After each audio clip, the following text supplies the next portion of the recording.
زمان يا هنادي غير دلوقتي. زمان كان رتم الشغلانه ابطا بكتير. قال له انا احمد سبعاوي المخرج وبعمل سهره تلفزيونيه وبطولتها طفلين، فانا عايز احمد معايا. سمير صبري يغني له. ايوه روق يا ابو علي. انا كل ده مفيش حد في الشارع عارف ان انا بعمل ايه، انا بهزر.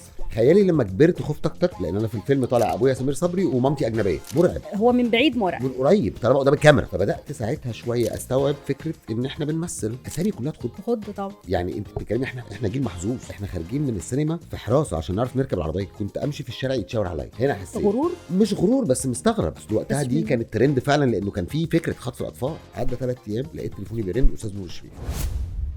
انا عايز اعرف انت لبست الروح دي ازاي؟ الكاركتر ده اتالف له. مين المخرج ده دلوقتي. زمان ما كانش كده. كنا مستوعبين ان احنا في اكشن بيتقال احنا بنمثل. ده بقى مش طيب، ده لا اكتر ده جميل. من كلمه طيب. يعني انا وانا صغيره كنت اتمنى اشوف نبيلة عبيد على الطبيعه. انا ابنها، فتتصل بيا في يوم تقول هي لي اللي تعالى. بتطلب ان انت هي يكتب عايزاني لك- معاها في اي حاجه مكتوب لك مخصوص عشان احمد يبقى في الفيلم. لا استاذ سمير صبري مشروع متكامل. 106 مشهد لغه عربيه فصحى. واحد واقف ورا الكاميرا مصحح لغه. ده ملوش علاقه انت عندك كام سنه. 12 سنه عامل فيهم 12 مسلسل لغه عربيه. يعني انا عامل مشهد مع الاستاذ عبد الرحمن ابو زهره خناقه. انا ابويا راجل لواء شرطه، بنروح في اي حته فانا الفاكهه بتاعت القعده. حطه بقى في مشهد تمثيل بجد. ليه لما استاذ نور الشريف رجع وقال لك عايزك تاني في دور انت رفضت؟